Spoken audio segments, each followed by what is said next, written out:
इसमें जो सबसे पहला है उसके लिए नोट कर लें जी प्लीज,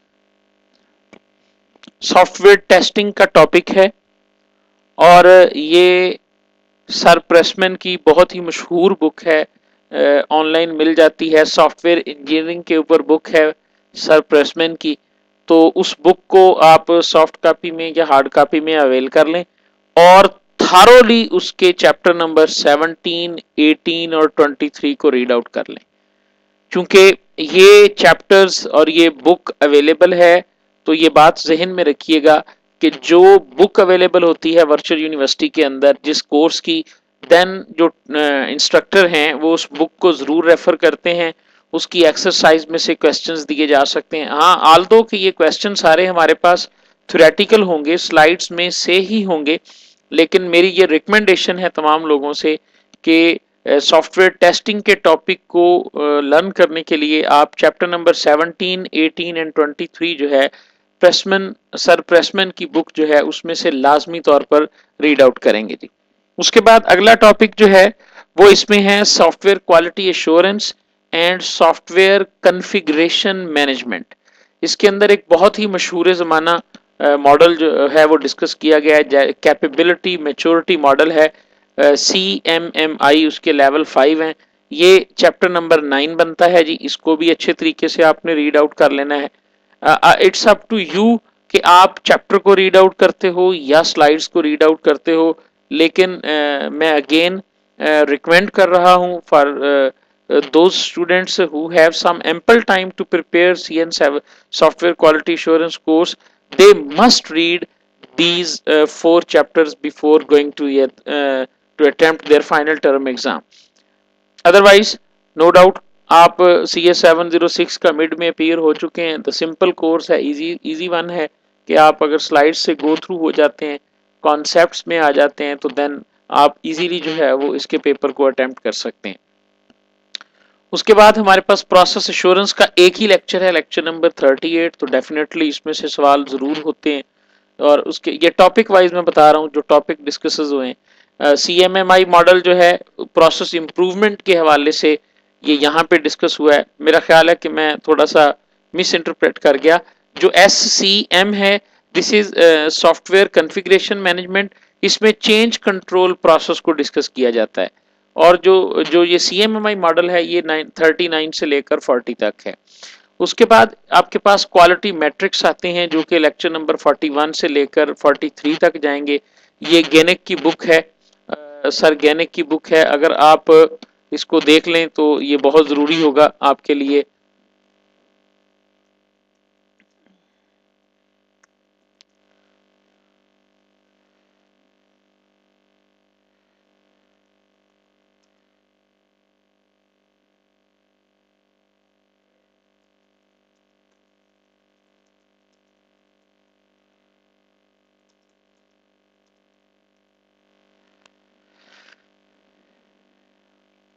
ओके जी, तो इसके अंदर हमारे पास एक प्रोसेस मॉडल होगा लेक्चर नंबर 44 के अंदर, जिसमें quality assurance process model propose किया गया है, वो मॉडल डिस्कस किया गया है, एक ही लेक्चर है इसका। और लेक्चर नंबर 45 के अंदर आपके जो पोस्ट मिड के टॉपिक हैं उन तमाम को सर फर्रुख साहब ने जो है वो रिपीट किया है। मैं ज़रूर आप लोगों को ये भी रिकमेंड करूँगा कि काइंडली वो लेक्चर नंबर 45 जो है वो तमाम लोग ध्यान से ज़रूर सुने, पेपर में जाने से पहले इन चैप्टर्स को पढ़ें और उनको ज़रूर जो है ना वो सुने। वो लेक्चर भी बहुत ही कीमती है सर का। उसमें सारे कॉन्सेप्ट्स टेस्टिंग से रिलेटेड, क्वालिटी एश्योरेंस से रिलेटेड, और ये सारी कॉन्सेप्ट्स जो हैं वो लेक्चर नंबर 45 में डिस्कस किए गए हैं। तो लेट्स स्टार्ट के जी, हम सॉफ्टवेयर टेस्टिंग को स्टार्ट करते हैं। मैं अगेन वही चीज़ यहाँ पे रिपीट कर रहा हूँ जी कि जो आपका क्वेश्चन होगा वो आप साथ साथ चैट विंडो में लिख सकते हैं, मैं कोशिश करूँगा कि उसको वहीं पे क्लियर कर दिया जाए और at the end of lecture इंशाल्लाह। हाँ जी, ओके जी, 589 हम ये मैंने ओवरव्यू दिया है आपको पूरे सिलेबस का कि ये 5-6 आपकी मेन हेडिंग्स बनते हैं जो 23 से 45 तक हैं। याद रखें कि आपका पेपर 23 से 45 के दरमियान आएगा, not before the mid term 1 to 22। Okay, तो ये जो टॉपिक्स हैं ये मैंने 23 से 45 लेक्चर्स में जिन टॉपिक्स को डिस्कस किया गया है उनको मैंने लिस्ट किया है। सॉफ्टवेयर टेस्टिंग को, सॉफ्टवेयर कंट्रोल मैनेजमेंट को, प्रोसेस एश्योरेंस को, प्रोसेस इंप्रूवमेंट एंड सीएमएमआई मॉडल को, एंड क्वालिटी मैट्रिसेस को, एंड एट द एंड जो है वो एक प्रोसेस मॉडल है उसको जो है ना वो डिस्कस किया गया है। तो हम स्टार्ट करते हैं जी बाकायदा सॉफ्टवेयर टेस्टिंग से। बिल्कुल सिंपल सी चीज़ें हैं, इतनी मुश्किल नहीं है। आई होप कि आपको ज़्यादा दिक्कत नहीं होगी इसको रीड आउट करने में और इनको हैंडल करने में। आसान कॉन्सेप्ट्स हैं। ये हमारे पास पूरा जो सिलेबस है उसकी इंपॉर्टेंट स्लाइड्स को मैंने कूल डाउन कर लिया हुआ है। सॉफ्टवेयर टेस्टिंग है क्या, अगर ये बुक आपको मिल जाए ना सर कैपर्स जॉन्स की, ये बेस है हमारे इस कोर्स की। बहुत सारा सिलेबस जो है वो इस बुक में से जो है ना वो लिया गया है। बहरहाल पेपर के पॉइंट ऑफ व्यू से ये ज़रूरी नहीं है कि आपके पास ये बुक हो। नॉलेज के एतबार से अगर आप इसको रीड करना चाहते हैं, ये नीचे नाम लिखा हुआ है जी, कैपर्स जोन्स इनकी बुक है। रिकमेंडेड बुक्स के अंदर मेंशन है उसका नाम। CS706 के जब आप अपने LMS में जाएंगे वहां ये नाम मेंशन होगा। सॉफ्टवेयर टेस्टिंग हमारे पास क्या है जी, dynamic execution of software, the comparison of results of that execution against a set of known predetermined criteria. आपको मैं यहाँ पे बताता चलूँ कि जब हम रिक्वायरमेंट्स को इकट्ठा कर रहे होते हैं, हम अपनी कोडिंग करने से बहुत पहले जो है वो टेस्ट केसेस जो हैं वो तैयार कर चुके होते हैं, जिसमें हमने ये मेंशन किया होता है, जिसमें हमने ये चीज़ मेंशन की होती है कि हम अपने सॉफ्टवेयर को किस तरह से टेस्ट करेंगे। तो डिज़ाइन डॉक्यूमेंट जो आप बनाते हैं ना अपने सॉफ्टवेयर की, डिज़ाइन डॉक्यूमेंट आपकी एक्चुअल इम्प्लीमेंटेशन से पहले बनती है। यानी जब आपने अपने सबसे पहले आपने अपने सॉफ्टवेयर के की SRS दी, जो कि आपने सॉफ्टवेयर रिक्वायरमेंट इंजीनियरिंग के CS708 में पढ़ा। उसके बाद आप एक लॉजिकल डिज़ाइन तैयार करते हैं अपने सॉफ्टवेयर का, जिसके अंदर आप टेस्टिंग को मद्देनज़र रखते हुए टेस्ट केस बना चुके होते हैं। तो यहाँ पर वो क्या कह रहा था, dynamic execution of software and the comparison of results. हमने किसके साथ इसके कंपैरिजन करने हैं, तो हमने उसने क्या कहा है, सेट ऑफ नोन, जो पहले से तय है प्री डिटरमिन्ड क्राइटेरिया, जो आपने इस सॉफ्टवेयर के डिजाइन बनाते वक्त तय किया था।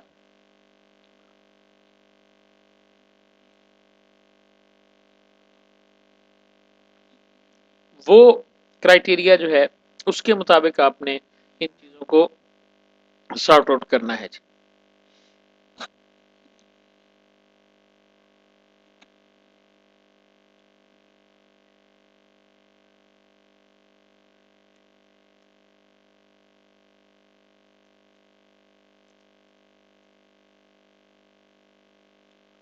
तो इसके बाद हम देखते हैं, अब ये सॉफ्टवेयर टेस्टिंग से रिलेटेड ही आपके पास जो है ना वो ओवरऑल सारे का सारा ये चैप्टर है। इसमें स्ट्रेटजीज क्या हैं, टाइप्स ऑफ टेस्टिंग क्या हैं, ये सारी चीज़ें एक एक स्लाइड में डिस्कस की गई हैं। तो 58, हाँ जी, someone please guide 589 in the chat window how he can listen us. जो भी तरीका है उसको हेडफोन रीस्टार्ट करने का या जो भी है काइंडली गाइड करें उसको। तो हमारे पास software testing, testing is one of the most important part है। ये सारी सिंपल सी स्लाइड्स हैं जी, अगर इसमें किसी को किसी भी पॉइंट को रीड आउट करने के बाद कोई कॉन्सेप्ट ऐसा लगे तो वो इसको डिस्कस कर सकता है। Majority of software projects, it is the only form of defect removal utilize. तो आप देखें कि टेस्टिंग का सबसे जो बेसिक आइडिया है, जो बेसिक थीम है, जो ऑब्जेक्टिव है हमारा, वो डिफेक्ट्स को रिमूव करना होता है, उसकी यूटिलाइजेशन होती है। ये सॉफ्टवेयर टेस्टिंग को ही डिफाइन किया जा रहा है, ये एक्सप्लेन किया जा रहा है। Failure is observed, the execution record is analysed. अगर कोई भी फेलियर उसमें आती है तो उसी सूरत में जो है वो आप उसको कैटर कर सकते हैं सॉफ्टवेयर टेस्टिंग के लिए। ये तो सॉफ्टवेयर टेस्टिंग से रेलेवेंट उसी का ही ये उसकी दूसरा क्वेश्चन जो बनता है वो ये है कि what are the primary purpose of software testing.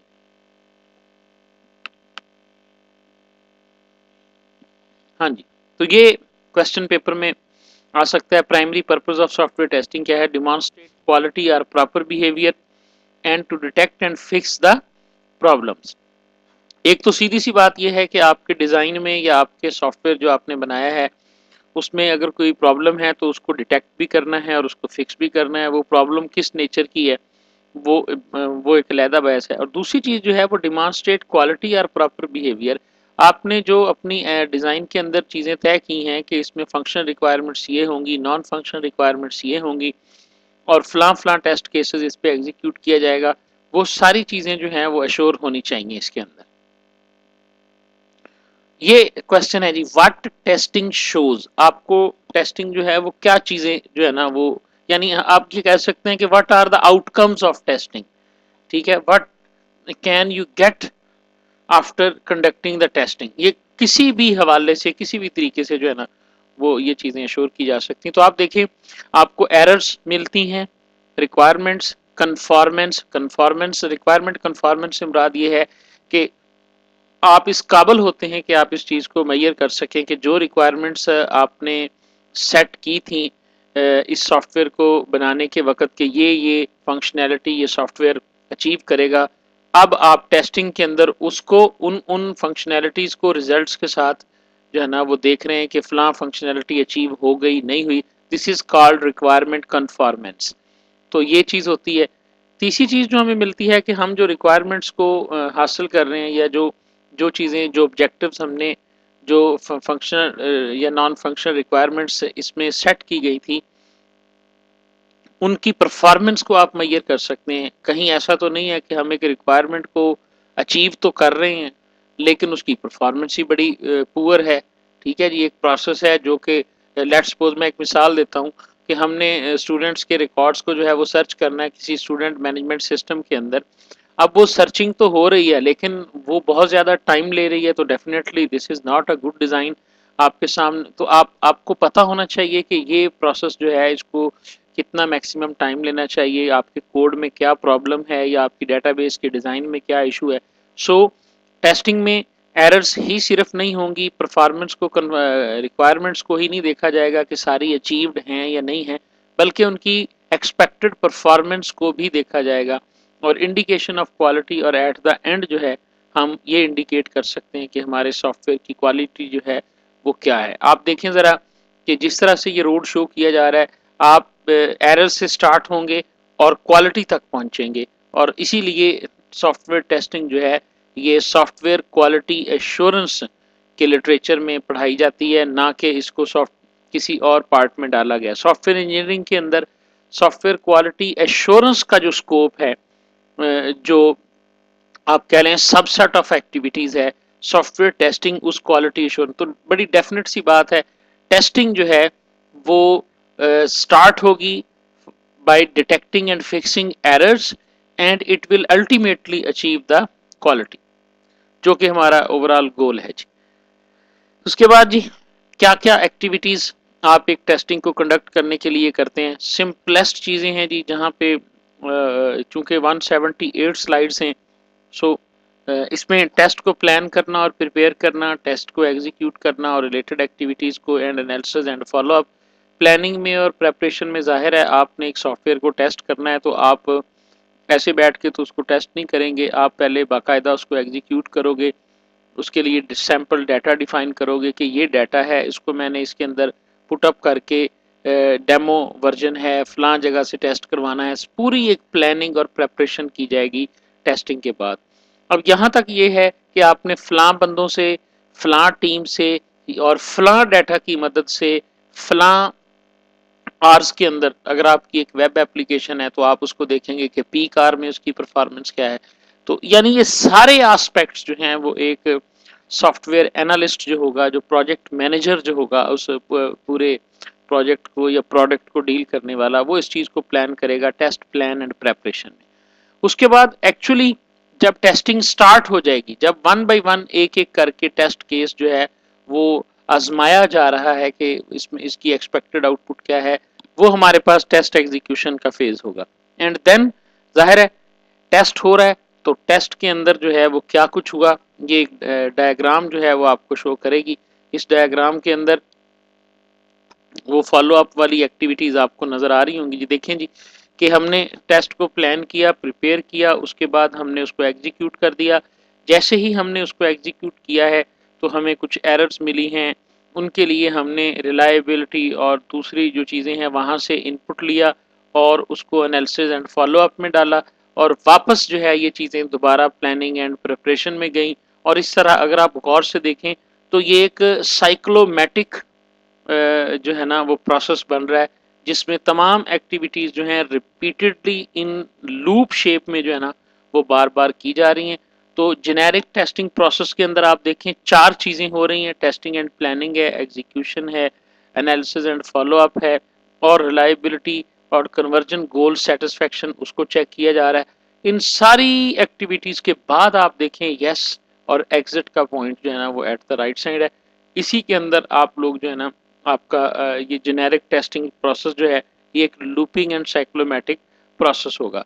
In activities में आप क्या करते हैं, ये सिंपल सी चीज़ें हैं जो मैंने स्किप कर दी हैं, मतलब उनको मैं दोबारा से देख लेता हूँ जी। एग्जीक्यूशन मैंने एक्सप्लेन कर दी हुई है। प्लानिंग के अंदर गोल को सेट करना, ओवरऑल स्ट्रेटजी को डिफाइन करना, टेस्ट केसेस को बनाना और टेस्ट प्रोसीजर्स को डिफाइन करना, एग्जीक्यूशन में वाक़यातन उनको कंडक्ट करना, मेजर करना बिहेवियर को, ये आ गया। और फॉलो अप के अंदर जो है जो भी एनालिसिस हुआ है, जो प्रॉब्लम आपको या कोई फेलियर आया है उसको ऑब्जर्व करना, फिक्स करना और ऐसी एक्टिविटीज़ को इनिशिएट करना जिनसे उसको रिमूव किया जा सके, to ensure the removal of underlying causes. ये हमारे पास एनालिसिस एंड फॉलो अप के अंदर आएगा। तो इस तरह हमारा एक जनरल टेस्टिंग प्रोसेस जो है वो कंप्लीट होता है with the help of these four phases. ये क्वेश्चन पेपर में आ सकता है, what is the general testing process. अच्छा जी, एक चीज ध्यान में रखिएगा, ये सारी चीजें हैं, अगर पेपर में सवाल आता है what are the sub activities of test planning and preparation, तो उससे मुराद ये है। ऐसा नहीं है कि प्लानिंग को वो पूछ रहा है तो आप जनरल प्रोसेस को उसमें लिख देंगे और बाद में कहें जी कि हमारे मार्क्स नहीं आते। तो ये सारे जो चीजें हैं ये अलहदा-अलहदा से हैं, इनमें इनमें जो कुछ भी है वो सेपरेट है। अब देखें ये स्लाइड क्या कह रही है, ये प्लानिंग एंड प्रेपरेशन की सब एक्टिविटीज को डिफाइन कर रही है। यानी आपका वो जो एक सर्कल था ना टेक्स्ट एंड प्लानिंग, अगर आप उस डायग्राम को देखें तो आप देखें कि आपका इसके अंदर ये 4-5 पॉइंट्स हैं। अगर आपसे डेडिकेटली ये पूछा जा रहा है कि व्हाट आर द एक्टिविटीज या what a project manager do in planning and preparation while in a testing process, तो देन आप जो है वो अल्टीमेटली जो है वो इन चीज़ों को ही डिस्कस करेंगे। तो इसलिए ये चीज़ जहन में रखिएगा, मतलब कि आपने टू द पॉइंट जो है वो आंसर देना। वर्चुअल यूनिवर्सिटी के अंदर एक चीज़ मैं आपको बता दूं कि आप टू द पॉइंट रहें, जितना कंसाइज लिखें, कोई इसमें इशू नहीं है। ज़्यादा लिखने से ज़्यादा मार्क्स नहीं मिलते, कम लिखने से कम मार्क्स नहीं मिलते, ठीक है, ऐसा नहीं है। अगर आप टू द पॉइंट हैं तो डेफिनेटली जो है वो आपके मार्क्स जो हैं वो पूरे के पूरे ही आएंगे। तो देखें जी, जो टेस्ट प्लानिंग की एक्टिविटीज है इसमें पहली चीज गोल सेटिंग है, हमारा ओवरऑल गोल क्या है। टेस्ट केस बनाना, जो कि मैंने पहले आपको बताया, कुछ टेस्ट केस हमने डिजाइन डॉक्यूमेंट के अंदर बना ले चुके हैं। उन्हीं टेस्ट केसेस को दोबारा से कंस्ट्रक्ट करना, देखना, उनको हासिल करना उनकी कॉपी को, और उनको नए सिरे से नई रिक्वायरमेंट्स के मुताबिक बनाना। इतने ज़्यादा देखें जी, किसी भी जो है वो सॉफ्टवेयर को टेस्ट करने के लिए तमाम पॉसिबल जो टेस्टिंग है या जो टेस्ट केसेस हैं उनको बनाना पॉसिबल नहीं है। तो मैक्सिमम टेस्ट केसेस बनाए जाएं जिनमें जिनको टेस्ट करके जो है वो हम ओवरऑल एक्सपेक्टेड बिहेवियर को जो है वो चेक कर सकें।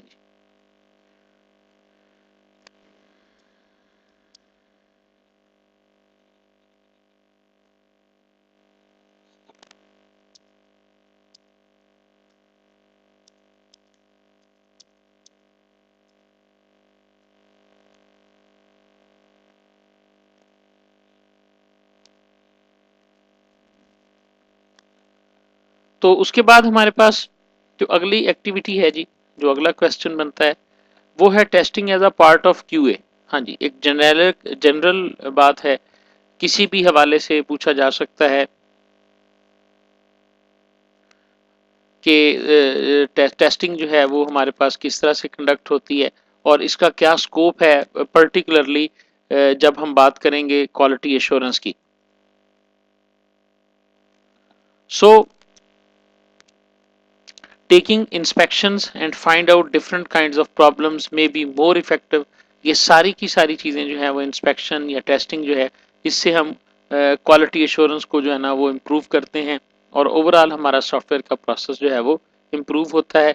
तो यानी आप बेसिकली ये जो अगली 2 या 3 स्लाइड्स हैं, ये बेसिकली आप ये कह सकते हैं कि टेस्टिंग का क्यूए से जो है वो जो रिलेशन है, या क्यूए के अंदर टेस्टिंग को शामिल करना, या क्यूए क्वालिटी एश्योरेंस को किस तरह से एश्योर करती है टेस्टिंग, ये उस रोल के ऊपर या उस चीज के ऊपर जो है ना वो फोकस है जी।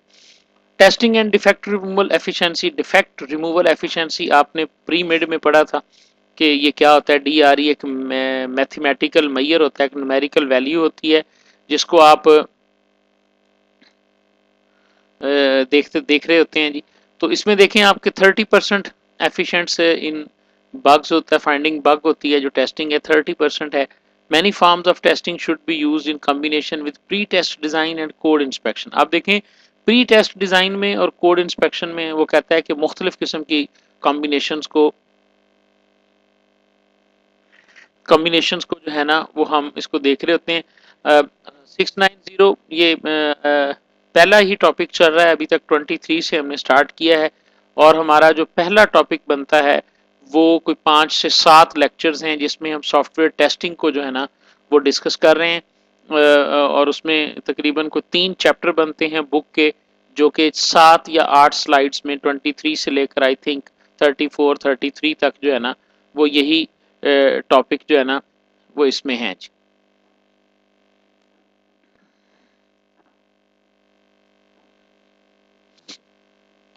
तो उसमें आप देख सकते हैं जी,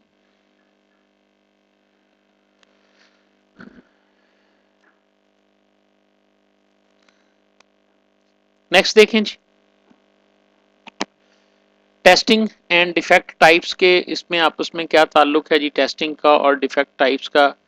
टेस्टिंग के ऑब्जेक्टिव्स ये देखें, ये एक अलहदा क्वेश्चन बन गया, what are the objectives of testing. अब ये जस्ट यही लिखा जाएगा, process of executing a programme.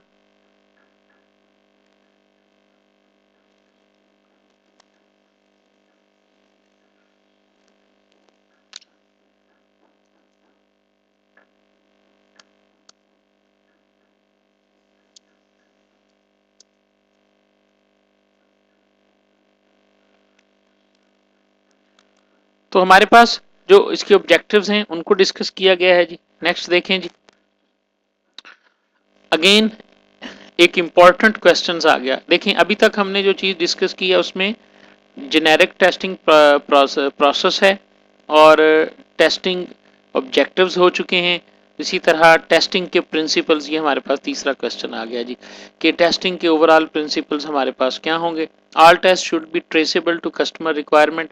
Traceable से क्या मुराद होता है कि आप टेस्ट को जब कंडक्ट कर रहे हो तो वो टेस्ट किसी न किसी रिक्वायरमेंट पे जाके एंड करना चाहिए। ट्रेसेबल आप ऐसे कि जैसे आप रास्ता ढूंढ रहे हैं, वो जो पजल नहीं आमतौर पे अखबारों में होती कि जी यहाँ से रास्ता ढूंढे, तो बेसिकली ट्रेसेबल लफ्ज को आप इस तरह से समझें कि आपके पास जो टेस्ट केस है जिसको आप कंडक्ट कर रहे हैं, बेसिकली अगर आप इसको रिवर्स ऑर्डर में लेके जाएंगे तो ये आपको यूजर की किसी ना किसी एग्जैक्ट रिक्वायरमेंट पे लेके जाएगा और आपने ये चेक करना होगा कि वो रिक्वायरमेंट जो है वो अचीव हो रही है या नहीं हो रही है।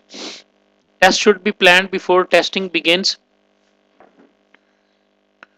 तो इसलिए जो है वो आप इसको प्लान करना है पहले। तो विदाउट प्लानिंग ये स्टार्ट ही नहीं हो सकता आपका जो टेस्टिंग का प्रोसेस है।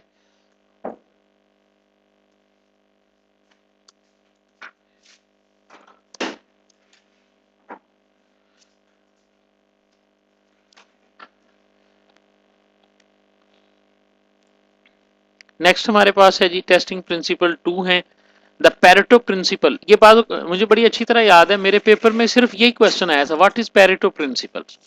तो जरूरी नहीं है कि आपने ये 3 लाइनें याद करनी है, काइंडली थोड़ा सा इसको जो छोटी छोटी चीजें हैं इनको थोड़ा सा ज्यादा पढ़ लें वैसे तो बहुत मुश्किल है, जो स्टूडेंट की हैबिट बन चुकी है वो कहता है कि जी बस मुझे पढ़ना ना पड़े, मुझे 5 स्लाइड्स मिल जाएं, 10 स्लाइड्स मिल जाएं, मुझे कुछ ऐसा तावीज़ मिल जाए कि जो बस मैं डालूं गले में तो ऐसा हो जाए, लेकिन ऐसा नहीं है। अब देखिए, अगर वो 5 नंबर का क्वेश्चन देता है कि व्हाट इज पेरेटो प्रिंसिपल्स, तो अब ये 3 लाइनें तो सफिशिएंट नहीं है उसके लिए। पेरेटो प्रिंसिपल बेसिकली है क्या, इसकी एप्लीकेशंस क्या हैं, और ये बेसिकली एक छोटा सा रूल है कि आपको आपके प्रोजेक्ट के अंदर, आपके प्रोडक्ट के अंदर, आपके सॉफ्टवेयर के अंदर जो है वो 80% एरर्स जो हैं वो 20% हिस्से में से मिलेंगी। जो आपका 80% प्रॉब्लम्स हैं वो आपके ओवरऑल प्रोजेक्ट के सिर्फ 20% हिस्से के अंदर ही मौजूद होंगी। That is your 80-20 principle models कहलाता है। Testing should begin in small and progress towards the last. आपने छोटे छोटे चंक्स से, छोटे छोटे टेस्टिंग से स्टार्ट करना है और लेके इसको जाना है लार्ज टेस्ट की तरफ। तो जैसे आप एक सॉफ्टवेयर है उसको ओवरऑल टेस्ट कर रहे हैं, तो सबसे पहले आप उसके लॉगिन सिस्टम को देखें, लॉगिन सिस्टम के बाद फिर आगे आप 1 बाय 1 करके जो है वो प्रोग्रेस करते रहें। तो इन स्मॉल से लेकर लार्ज की तरफ आपकी टेस्टिंग अप्रोच होनी चाहिए। एग्जॉस्टिव टेस्टिंग, ये बहुत बहुत ही इंपॉर्टेंट पॉइंट है छोटा सा। Exhaustive testing is not possible. Exhaustive mean कि नंबर ऑफ पाथ परम्यूटेशंस, हम देखेंगे आगे कि हमारे पास एक फंक्शन को जब हम टेस्ट करने की बात करते हैं, एक रिक्वायरमेंट को टेस्ट करने की बात करते हैं, तो हमारे पास कितने पॉसिबल टेस्ट जो हैं वो कंडक्ट किए जा सकते हैं। तो किसी भी सॉफ्टवेयर को टेस्ट करने के लिए जो उसके तमाम पॉसिबल टेस्ट केसेस हैं उनको टेस्ट करना फिजिबल ही नहीं है, इनफिजिबल है वो, चूंकि इतने ज़्यादा पाथ जो हैं वो किसी एक सॉफ्टवेयर के लिए बनते हैं। तो यहाँ पर ये चीज़ बतानी ज़रूरी है कि एग्जॉस्टिव टेस्टिंग जो है वो पॉसिबल। एग्जॉस्टिव से मुराद यहाँ पर है तमाम स्टेप्स। जिस तरह आपने CS702 अगर पढ़ा हुआ है या आपका सिलेबस है, तो वहां पर आपने एक लफ्ज पढ़ा था जिसको हम ब्रूट फोर्स के नाम से कहते थे कि ये ब्रूट फोर्स अप्रोच है। और ब्रूट फोर्स में हम क्या कहते थे कि ब्रूट फोर्स के अंदर तमाम पॉसिबिलिटीज, कोई डायनामिक अप्रोच नहीं है, कोई ग्रीडी अप्रोच नहीं है, बल्कि तमाम की तमाम जो अप्रोच हैं वो तमाम पॉसिबल वेज जो है उनको टेस्ट किया जाए। सो exhaustive testing is not possible. It is impossible to execute every combination of path during testing. Hence we select, तो यही तो ब्यूटी है।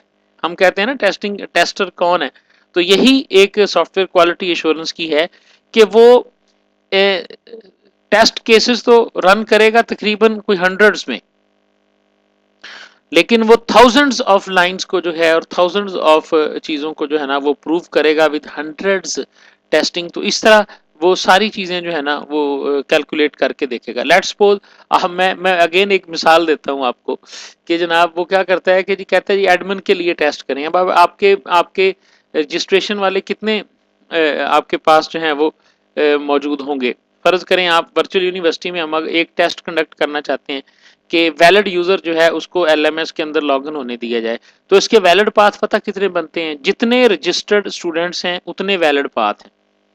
अब देखें उनको टेस्ट करने के लिए हम क्या करेंगे जी, फलां आईडी पासवर्ड लॉगिन हो गया सक्सेसफुल, फलां आईडी और उसका दूसरे का पासवर्ड तो वो भी सक्सेसफुल हो गया।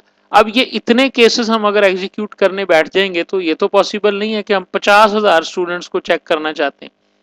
तो उसके रिवर्स हम एक टेस्ट केस जो है वो रन करके देखेंगे, और वो टेस्ट केस क्या होगा कि जिसमें हम इनवैलिड यूजर और इनवैलिड पासवर्ड जो है वो डाल के देखेंगे, या हम वैलिड यूजर और इनवैलिड पासवर्ड जो है वो डाल के देखेंगे। हम इनवैलिड यूजर नेम और वैलिड पासवर्ड डाल के देखेंगे। हम इन दो चीजों को जो जब जो है ना टेस्ट केस के लिए डालेंगे, तो देन हम कर सकते हैं कि इस LMS के अंदर कोई बंदा with any kind of fake ID जो है वो एंटर नहीं हो सकता। तो that is called exhaustive testing.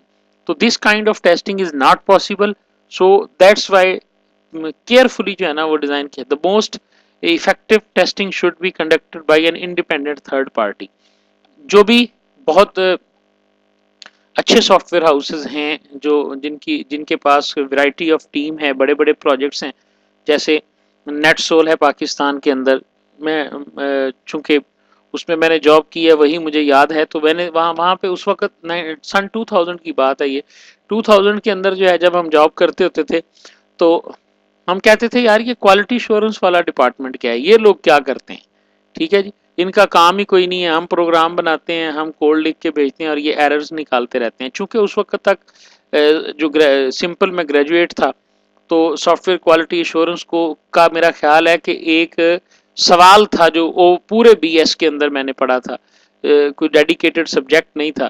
तो अब तो इसलिए वो थर्ड पार्टी था। आप अपने कोड को या अपने बनाए हुए डिजाइन को देखें ना, अपने बनाए हुए डिजाइन में से खुद से चीजों को या डिफेक्ट्स को फाइंड आउट करना, ये एक मुश्किल टास्क है। अगर आप ऑनेस्ट हैं, अगर आप चाहते हैं कि आप टेस्टिंग को अच्छे तरीके से कंडक्ट करवाएं, तो हमेशा अपनी बनाई हुई प्रोडक्ट किसी से जो है ना वो टेस्ट करवाएं, ये सबसे बेस्ट अप्रोच होती है। तो यहाँ पर भी वो यही कह रहे हैं थर्ड पार्टी। अब थर्ड पार्टी से मुराद यहाँ बिल्कुल भी ये नहीं है। बहुत अच्छा जो डेवलप्ड कंट्रीज हैं वहां पर जिस तरह सॉफ्टवेयर हाउस हैं, इसी तरह टेस्टिंग के बाकायदा हाउस हैं, वो स्पेशलाइज्ड हैं in testing the softwares. Third parties हैं वो, उनको हायर किया जाता है या उनको प्रोडक्ट भेजी जाती है टेस्ट करने के लिए। तो ये सबसे एक अहम प्रिंसिपल है इसका जी, कि थर्ड पार्टी टेस्टिंग होनी चाहिए जी। एक अच्छा टेस्ट जो है उसके एट्रीब्यूट्स क्या हैं जी, high probability of finding error है, उसके अंदर जो एरर को तलाश करने की जो चांसेस हैं, जो प्रोबेबिलिटी है, वो बहुत ज्यादा हाई है। टेस्ट इज नॉट रिडंडेंट, ये बात बहुत जरूरी है जी। आपने अगर एक टेस्ट बनाया है तो ये नहीं है कि उस जैसे एक से ज्यादा टेस्ट भी उसमें मौजूद हो। जैसे मैंने अभी बात आपको की कि जब हम बात कर रहे हैं, अब वो रिडंडेंसी उसमें आती थी ना कि अगर हम हर यूजर के लिए चेक करेंगे तो वो एक ही टेस्ट है जो बार बार एग्जीक्यूट हो रहा है, तो रिडंडेंसी नहीं होनी चाहिए। आपके जो टेस्ट हैं वो म्यूचुअली एक्सक्लूड, टेस्ट से मुराद यहाँ पर टेस्ट केस का लफ्ज है। यानी आप, मैं यहाँ पे थोड़ा सा एक्सप्लेन कर दूं, टेस्ट से मुराद यहाँ पर क्या है कि अगर आप किसी सिस्टम के अंदर वैलिड या इनवैलिड यूजर के लॉगिन होने को अगर आप चेक करते हैं, टेस्ट करते हैं कि क्या वाकया रजिस्टर्ड बंदा लॉगिन हो रहा है, तो ये एक टेस्ट है। और अगर आप ये चेक कर रहे हैं कि जो अनऑथोराइज बंदा है वो लॉगिन नहीं हो पा रहा, तो ये दूसरा टेस्ट है। समझ आ गई ये बात की? तो ये यानी ये एक टेस्ट है।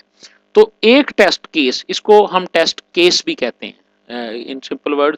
तो ये एक टेस्ट केस जो है उसमें फाइंडिंग एरर की प्रोबेबिलिटी होनी चाहिए, वो रिपीट नहीं होना चाहिए। एक टेस्ट केस जो है वो किसी दूसरे का सब पार्ट नहीं होना चाहिए।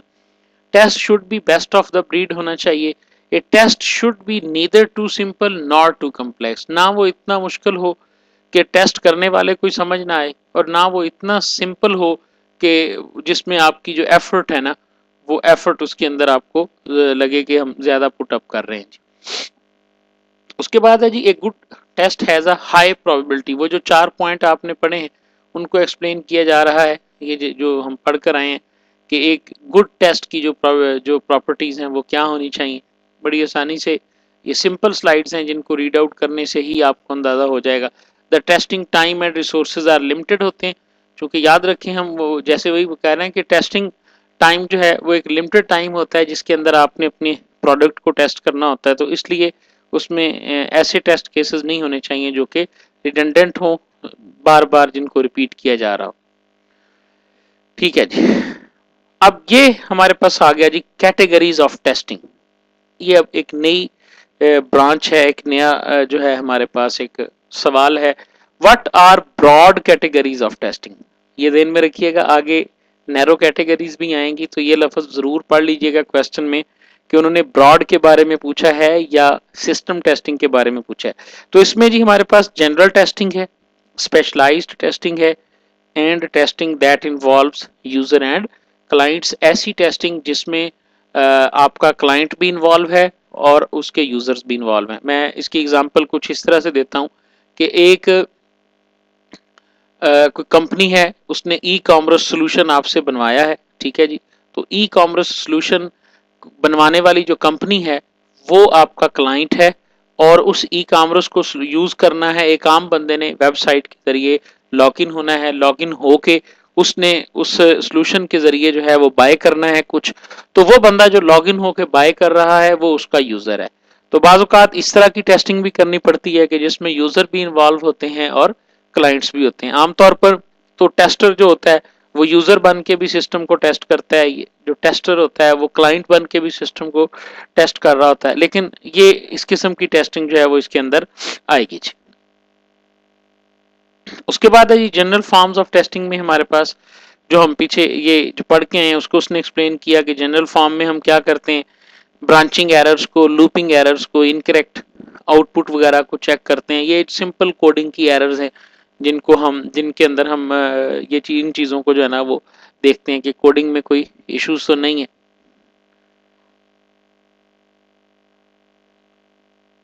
एग्जाम्पल ऑफ ये एक अलग क्वेश्चन आ गया जी। जनरल फॉर्म टेस्टिंग की एग्जांपल्स हमारे पास क्या हैं, टाइप्स हमारे पास क्या हैं, ठीक है जी। ये अलग से एक क्वेश्चन है एक किस्म का कि जनरल फॉर्म ऑफ जो टेस्टिंग है उसमें यूनिट टेस्टिंग इन्वॉल्व होती है, system testing of full application involve है, न्यू फंक्शन टेस्टिंग है, रिग्रेशन टेस्टिंग है एंड इंटीग्रेशन टेस्टिंग है। इन तमाम टेस्टिंग को आपने अलग-अलग से याद कर लेना है। अगर इनकी डेफिनेशन स्लाइड में मौजूद नहीं भी है तो ये तमाम जो हैं इनको किसी भी हवाले से पेपर में पूछा जा सकता है। What is difference between unit testing and full system testing, what is different between regression and integration testing, तो या इन चारों की डेफिनेशंस भी पूछी जा सकती हैं। तो लिहाजा इन तमाम को आपने अलहदा से जो है वो याद कर लेना है। स्पेशलाइज्ड फॉर्म ऑफ, ये हम पढ़ रहे हैं वो ब्रॉड कैटेगरी में, दूसरी कैटेगरी अब हमारी स्टार्ट हो गई जिसमें अब है जी कि स्पेशलाइज्ड फॉर्म ऑफ टेस्टिंग हमारे पास क्या है। More narrow in focus and seek specific kinds of errors such as problems that only occur under full load problem। and देखो ना, पहले हमने सॉफ्टवेयर को ओवरऑल टेस्ट कर लिया जो जनरल फॉर्म है, लेकिन हमने उसको किसी मखसूस हालात में जो है ना उसको चेक नहीं किया। समझ आ रही है ना, वो ई कॉमर्स सोल्यूशन वाली एग्जांपल को ही हम कैरी ऑन करते हैं। तो ई कॉमर्स सोल्यूशन को हमने क्लाइंट के हवाले से तो चेक कर लिया, हम उनको ये तो देखें कि ये हमारा ई कॉमर्स सोल्यूशन 6 से 10 बजे तक जब नेट पे जो है ना वो पीक आवर्स होते हैं, पूरा लोड होता है, उस वक्त इसकी परफॉर्मेंस जो है वो कैसी है, ये चीज़ हम जो है वो नोट करेंगे। तो इस तरह की जो टेस्टिंग है मखसूस हालात के लिए, समझ आ रही है ना जी, ये स्पेशलाइज्ड टेस्टिंग कहलाएगी जो कि परफॉर्मेंस वगैरह को के प्रॉब्लम को सॉल्व करेगी। देखें जी, ये अब ध्यान से पढ़ लें इन स्लाइड्स को, और बहुत ही ये सारे पॉइंट्स जो हैं ये इंपॉर्टेंट हैं, इन तमाम का आपको पता होना चाहिए। What is viral protection, what is stress and capacity, what is performance testing, what is security testing and what is platform testing. Year 2000 testing was also an example of this, ठीक है। And independent testing, ये सारी की सारी specialised form of testing की types के तौर पर भी क्वेश्चन आ सकता है, एग्जाम्पल्स के तौर पे भी क्वेश्चन आ सकता है। तो इसको भी आप जो है ना वो अच्छी तरीके से देख लेंगे। Forms of testing involves user, वो जो लास्ट ठीक है जिसमें यूज़र और क्लाइंट इन्वॉल्व होता है उसके बारे में डिस्क्राइब किया जा रहा है, ये उसकी एग्जाम्पल है। आमतौर पे एक लफ्ज़ सॉफ्टवेयर के साथ बीटा लिखा होता है कि ये बीटा वर्जन है, तो वो जो बीटा वर्जन होता है ये ध्यान से पढ़ लें, वो बेसिकली एक ऐसा वर्जन होता है जो कि टेस्टिंग के लिए उन्होंने बना के तो यूज़र्स में डिस्ट्रीब्यूट किया होता है कि यूज़र इसको इस्तेमाल करेगा, इस्तेमाल करके जो एरर आएंगी ज़ाहिर है वो नेट से कनेक्ट होकर या किसी भी हवाले से हमें रिपोर्ट करेगा जी कि मैं इसको यूज़ कर रहा, तो दैट्स वाई उसका नाम जो है वो बीटा टेस्टिंग रखा गया है। यूजेबिलिटी टेस्टिंग है एंड इसी तरह क्लीन रूम स्टैटिस्टिकल टेस्टिंग है। ये सारी की सारी टाइप्स हैं हमारे पास। यूज़र एंड क्लाइंट टेस्टिंग जो कि थर्ड ब्रॉड कैटेगरी थी। अब अगला जो टॉपिक है वो यहाँ से एक नया टॉपिक स्टार्ट हो गया, यानी सब टॉपिक, टॉपिक नहीं हम कह सकते, एक सब टॉपिक है टेस्टिंग का, that is what how to design test cases. आपकी टेस्टिंग जो है, सॉफ्टवेयर इंजीनियरिंग की ब्यूटी ये है कि हम लोग तो किसी सॉफ्टवेयर को टेस्ट करने के लिए बैठते हैं ना, तो हम हमारे जो सॉफ्टवेयर बैठे जी बैठ के उसमें मुख्तलिफ किस्म की इनपुट डालनी शुरू कर दी, ऐसा नहीं है। जो इसका सोफिस्टिकेटेड मैनर है, जो लिटरेचर मैनर है सॉफ्टवेयर इंजीनियरिंग प्रिंसिपल्स के एन मुताबिक है कि आपके पास test cases in written format मौजूद होने चाहिए। Test case 1, test case 2, test case 3, test case 4, वो जो टेस्ट केसेस हैं आपको इन रिटन फॉर्म प्रोवाइड किए जाते हैं। वो टेस्ट केसेस देखें अब आप देखें उनको डिज़ाइन कैसे करें। एन इंजीनियर्ड प्रोडक्ट, लफ्ज़ देखें कितना ज़बरदस्त है कि ये कोई आम चीज़ नहीं है जिसको एम लिख दिया गया है। ये एक इंजीनियर्ड प्रोडक्ट है जो कि एक केयरफुल ऑब्जर्वेशन और प्रोडिक्शन और जो है वो नॉलेज की बुनियाद के ऊपर बनाई गई है। स्पेसिफाइड फंक्शंस के जैसे मैंने मिसाल दी, किस तरह से हम इस फंक्शनैलिटी को किस तरह हम टेस्ट कर सकते हैं कि ये फंक्शनैलिटी हमारी वाकयातन बिल्कुल ओके है, इसमें कोई एरर जो है वो नहीं आएगा। उसके लिए केयरफुली एंड इंजीनियर्ड वे के अंदर जो है वो इसको तैयार किया जाता है टेस्ट केस के डिज़ाइन को। ये उसकी दूसरी बात है, इसमें क्या क्या चीज़ें होनी चाहिए। टेस्ट केस के बारे में मैं आपको बता दूं, ये लाजमी सवाल जहन में रखिएगा। ये आपके प्री मेड टॉपिक में शायद था, आपकी एक असाइनमेंट में भी आया था। एक्सपेक्टेड प्री कंडीशन होती है, पोस्ट कंडीशन होती है, एक्सपेक्टेड आउटकम होती है। टेस्ट केस को रन करने वाला एक आदमी, उसका नाम है, टेस्ट केस का टाइटल होता है, टेस्ट केस को कंडक्ट करने वाला कौन है। तो ये सारा एक पूरा टेबुलर फॉर्म के अंदर जो है वो टेस्ट केस को जो है ना वो राइट किया जाता है। अनदर सब टॉपिक आ गया जी, व्हाट आर टेस्टिंग टेक्निक्स जी। तो दो मशहूर टेक्निक्स हैं जिसको बीबीटी एंड डब्ल्यूटी कहा जाता है। ब्लैक बॉक्स टेस्टिंग है जी, और दूसरा है हमारे पास वाइट बॉक्स टेस्टिंग। अगर तो सारे हम सब जानते हैं कि हमारे पास जो है वो लेट्स सपोज एक जो सॉफ्टवेयर होता है उसमें फंक्शंस भी हैं, बिहेवियर्स भी हैं, स्ट्रक्चरल भी उसके अंदर एरर्स हैं। तो अगर हम स्पेसिफिकली उसके फंक्शनल और बिहेवियर को टेस्ट कर रहे हैं कि ये करता है, ये काम नहीं होता, ये होता है, ये नहीं होता, ये चीज़ अचीव हो रही है, ये नहीं हो रही, ये लेट्स जैसे ई कॉमर्स के अंदर बाय करना, ये एक फंक्शनल एंड बिहेवियर उसका है। ठीक है जी, उस अमाउंट को प्रोडक्ट को इन्वेंट्री में से माइनस कर देना, ये भी एक उसका फंक्शन है और बिहेवियर है।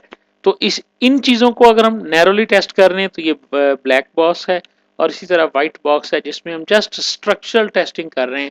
ठीक है जी, ये क्लासेस जो बनाई गई हैं, ये जो डेटाबेस बनाया गया है, इसका जो डिज़ाइन है, इस तरह की जो टेस्टिंग होगी वो हमारे पास वाइट बॉक्स टेस्टिंग कहलाएगी। काफ़ी इंपॉर्टेंट क्वेश्चन है जी।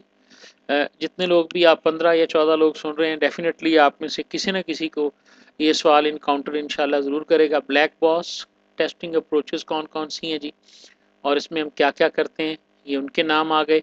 और इसी तरह वाइट बॉक्स टेस्टिंग एक्चुअली होती क्या है, देखें जी। White box testing of software is predicted on close examination of procedural detail. तो इसको हम वाइट बॉक्स टेस्टिंग कहते हैं, और इसके अंदर स्टेटस ऑफ द प्रोग्राम जो है वो एग्जामिन किया जाता है और डिटरमिन किए जाते हैं various point and expected results. इन तमाम चीज़ों को पेपर में बहुत दफ़ा सवाल आया, मुझे याद है ये क्वेश्चन मुझे आया था वाइट बॉक्स टेस्टिंग में और ब्लैक बॉक्स टेस्टिंग में जो डिफरेंस है उसको डिस्कस किया गया था। ये उसकी इकसाम आ गई कि कौन कौन सी उसकी इकसाम है। इन तमाम को आपने पढ़ना भी है और इनको याद भी रखना है। ठीक है जी, ये वही नाम है जो उधर भी आपको नज़र आ रहे थे, इधर भी होंगे, क्योंकि वहाँ पर उसने ब्रॉड एरियाज बताए थे। जाहिर है ये एग्जांपल्स उन ब्रॉड एरियाज में भी तीनों में कहीं ना कहीं थी। अब उसने उन्हीं तीन एरियाज को जनरली दो हिस्सों में डिवाइड कर दिया। देखें, गौर से देख लें अब क्वेश्चन क्या आ रहा है। ठीक है, एक जगह वो ब्रॉड पूछ रहा है तो वो जनरल, स्पेशल और यूजर एंड क्लाइंट वाला है। यहाँ पर वो पूछ रहा है कि टेस्टिंग की टेक्निक्स कौन सी हैं, तो हम कह रहे हैं कि वाइट बॉक्स अप्रोचेस जो हैं वो वाइट बॉक्स हैं और ब्लैक बॉक्स हैं। तो ये सेपरेटली इन चीज़ों को इसी तरह से आपने हैंडल करना है। वाइट बॉक्स और मिक्स्ड बॉक्स को जो ब्लैक बॉक्स है, यानी जनरल, स्पेशल, वो उधर से आप कॉन्टेक्स्ट उसी कॉन्टेक्स्ट में देखें। इनको मिलाकर भी जो कुछ टेक्निक्स अप्लाई की जाती हैं, that is called independent regression and something else, ये हमारे पास कहलाएंगी। इन दोनों का कंपैरिजन आएगा जी, बीबीटी का और डब्ल्यूपीटी का। ऐसा भी पॉसिबल है, क्या कंपेयर है, टेक्निक्स क्या हैं, टेस्टर, ये सारी चीज़ें इसमें डिस्कस होंगी। ये बड़ा इन डिटेल जो है वो बुक के अंदर मेंशन है, चैप्टर्स के अंदर। वैसे भी विकीपीडिया से भरा पड़ा है ये सारा, बिल्कुल नोन एंड कॉमन टॉपिक्स हैं ये जो टेस्टिंग से रेलेवेंट हैं। बेसिक पाथ टेस्टिंग है, कंडीशनल टेस्टिंग है, डाटा फ्लो है एंड लूप टेस्टिंग, ये सारी चीज़ें हमारे पास हैं जी। ये एक न्यूमेरिकल टाइप का क्वेश्चन है जो कि असाइनमेंट में भी आया था और यहाँ भी आ सकता है जी। साइक्लोमेटिक कॉम्प्लेक्सिटी, किस तरह से आपने इसको हैंडल करना है। और आपने इसको जो है ना वो देखना है।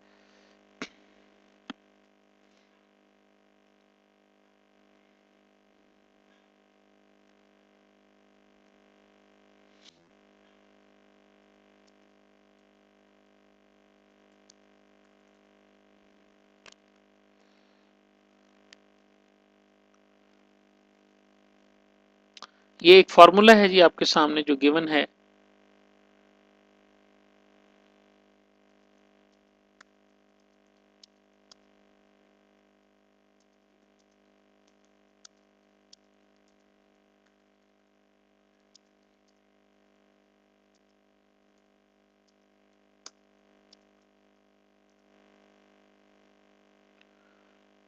ओके जी, इसमें देखें जी, ये फॉर्मूला है कि अगर आपको इस तरह का ग्राफ दिया जाएगा तो उसमें नंबर ऑफ सिंपल डिसीजंस जो हैं उनमें अंदर आप एक को ऐड कर दें तो ये आपके पास साइक्लोमेट्रिक कॉम्प्लेक्सिटी है।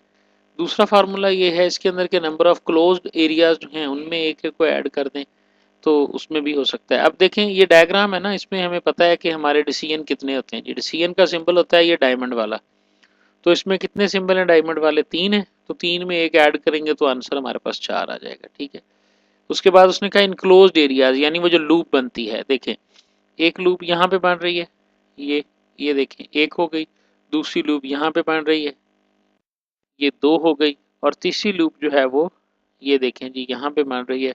तो जो क्लोज्ड पाथ है इसमें भी एक ऐड कर देंगे तो ये हमारे पास जो है वो आ सकता है। साइक्लोमेट्रिक कॉम्प्लेक्सिटी का आपको जो है वो एक असाइनमेंट भी आई थी, और ये पेपर में भी क्वेश्चन इसी नेचर का आ सकता है। कोड दिया होगा, उससे आपने ग्राफ बनाना होगा, ऐसा भी पॉसिबल है। कोड दिया होगा, उससे आपने ग्राफ बना के उसकी साइक्लोमेट्रिक कॉम्प्लेक्सिटी को कैलकुलेट करना होगा। ये पूरा क्वेश्चन भी जो है वो पेपर में आ सकता है।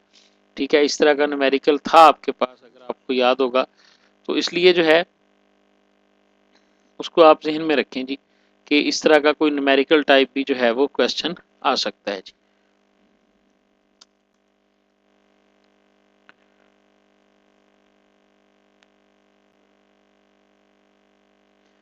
उसके बाद जी अभी आप देखें साइक्लोमेट्रिक कॉम्प्लेक्सिटी के बाद जो है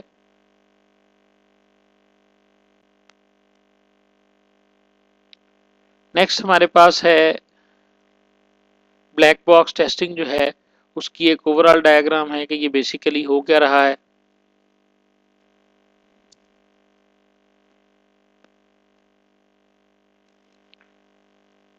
रिक्वायरमेंट्स, आउटपुट है, इनपुट है, और कुछ इवेंट्स हैं।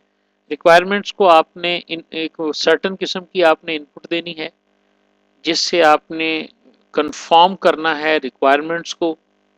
ठीक है जी, और डिफरेंट जो इवेंट्स उसके अंदर मौजूद हैं उनको, रिक्वायरमेंट्स को कंफर्म करके आपने आउटपुट देना है कि ये रिक्वायरमेंट जो है वो अचीव हो रही है या नहीं हो रहा है। अब इसके लिए ये स्पेशलाइज्ड टेक्निक्स हैं जो बीबीटी की हैं, इक्विवेलेंस पार्टीशनिंग है and boundary value and analysis है। तो इसमें भी आप जो है ना वो देख सकते हैं जी।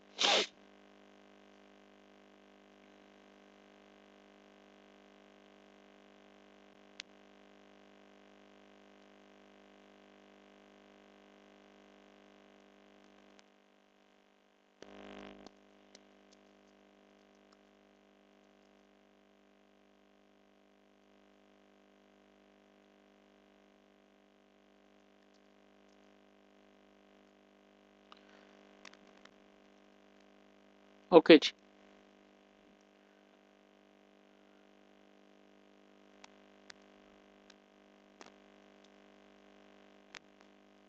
Excuse me.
ओके जी।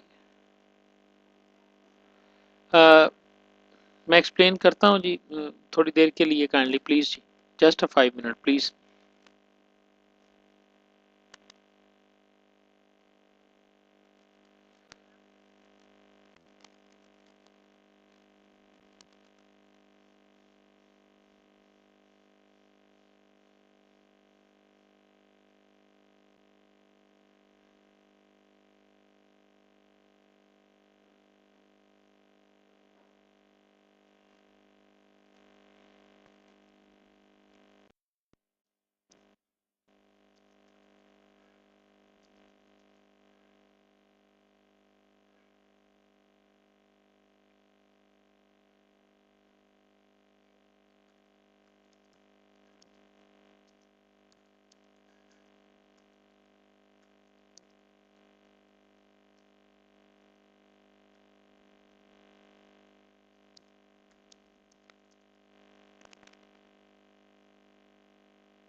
ओके जी,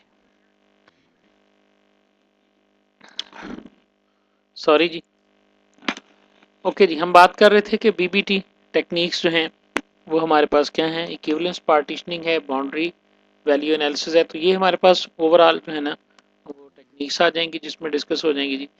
साइक्लोमैटिक कॉम्प्लेक्सिटी जो हमने कहा कि उसका क्या रिलेशन है रेलेवेंट, तो देखिए साइक्लोमैटिक कॉम्प्लेक्सिटी के ज़रिए आप फाइंड आउट करते हैं कि कहीं कोई इन्फिनिट लूप तो नहीं है, या आपके पास जो साइक्लोमैटिक पाथ है वो कितने हैं एक पॉसिबल स्ट्रक्चर के।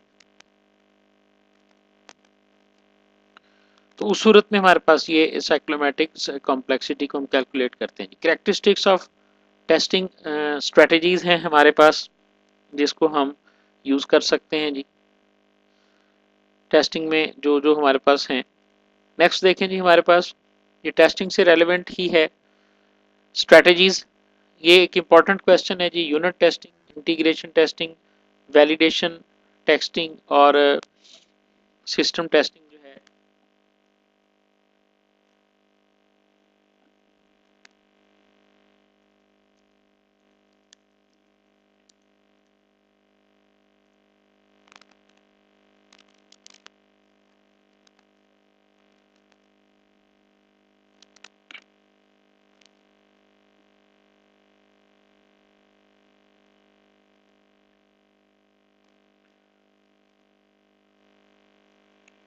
यूनिट टेस्टिंग से हम आप अपने ओवरऑल सॉफ्टवेयर के एक एक सब मॉड्यूल को चेक करेंगे। इंटीग्रेशन टेस्टिंग के अंदर आप उन तमाम मॉड्यूल्स को जब इंजेक्ट करके इकट्ठा करते हैं उस वक्त की टेस्टिंग के लिए है। वैलिडेशन टेस्टिंग है जिसके अंदर आप ओवरऑल सिस्टम को वैलिडेट करेंगे। और जो सिस्टम हमारे पास है, वैलिडेशन में और वेरिफिकेशन में फ़र्क होता है जी। वैलिडेशन में आप ये चेक कर रहे होते हो कि जो कुछ आउटपुट आ रही है वो करेक्ट है या इनकरेक्ट है, और वेरिफिकेशन में आप ये वेरीफाई कर रहे हो कि क्या ये आउटपुट जो है वो हमें चाहिए भी थी या नहीं चाहिए थी, यानी आप अपनी रिक्वायरमेंट से उसको कंफर्म करते हैं। नेक्स्ट हमारे पास यूनिट टेस्टिंग क्या है, जो testing heavy use of white box इसमें होगा। और इसी तरह ये इंटीग्रेशन टेस्टिंग क्या है, इसको इसको तो जो है ना वो वैलिडेशन टेस्टिंग हमारे पास क्या है, set of high order tests हैं जिसमें हम क्राइटेरिया बना लेते हैं, फाइनल एश्योरेंस करते हैं इसकी बिहेवियर्स की। तो ये वो सारी टेस्टिंग को उन्होंने वन बाय वन जो है वो डिस्कस किया हुआ है जो हमारे पास टेस्टिंग की इकसाम है। ये उन तमाम को आपस में कोरिलेट करते हैं जी कि यूनिट आप देखें कहाँ से शुरू, और आपकी कोडिंग को जब आप टेस्ट कर रहे हैं तो इट मीन्स ये यूनिट टेस्टिंग है। जब आप उन कोडिंग को मिलाकर आप ओवरऑल एक जो है वो बिगर पार्ट आपके सामने बनता है तो फिर ये डिज़ाइन इंटीग्रेशन कहलाएगा। और जब ये उससे भी बड़ा हो जाता है कि आप रिक्वायरमेंट्स को वैलिडेट कर रहे होते हैं कि ये रिक्वायरमेंट्स रिक्वायरमेंट डॉक्यूमेंट में मौजूद हैं जिनको हमने इम्प्लीमेंट करना था, तो देन ये हमारे पास जो है वो वैलिडेशन फेज़ के अंदर आ जाता है। ये डायग्राम अगर आप याद कर लें तो इससे आपको अंदाज़ा हो जाएगा कि यूनिट इंटीग्रेशन और वैलिड टेस्टिंग जो है वो हमारे पास किस तरह से वर्क करती है। यूनिट टेस्टिंग के जो कॉमन एरर्स हैं उसमें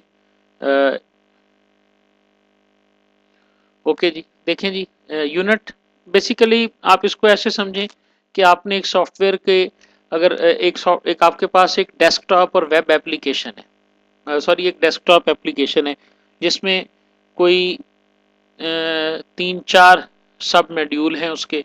तो जब आप किसी एक फॉर्म पर मौजूद किसी एक बटन के कोड को चेक कर रहे हैं तो ये आपकी यूनिट टेस्टिंग है। जब आप 3-4 फॉर्म्स जो हैं उनको मिलाकर एक मॉड्यूल को चेक कर रहे हैं तो ये आपका इंटीग्रेशन टेस्टिंग है। और जब आप पूरे सॉफ्टवेयर के लिए कोई टेस्ट अगर कंडक्ट कर रहे हैं तो ये आपके लिए जो है वो वैलिडेशन टेस्ट होगा, जिसमें आप वन बाय वन करके रिक्वायरमेंट्स को देख रहे हैं कि ये रिक्वायरमेंट्स जो हैं वो अचीव हुई हैं या नहीं हुई हैं।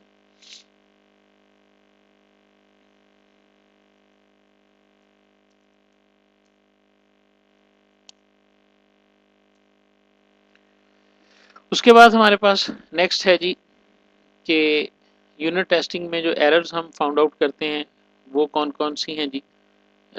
मिक्स्ड मोड की ऑपरेशंस हैं, इनकरेक्ट इनिशियलाइजेशन है, और ये सारी कोडिंग की एरर्स आपके सामने आएंगी जो इससे पहले आपने देखी हुई हैं। और उसके बाद हमारे पास है जी यूनिट टेस्टिंग में आप टेस्ट केसेस बनाएंगे जो कि कंपैरिजंस हो गए, इनकरेक्ट लॉजिकल, वो पढ़ा था ना हमने कि लॉजिकल एरर होती है, सिंटैक्स एरर होती है, तो उसके लिए ये है।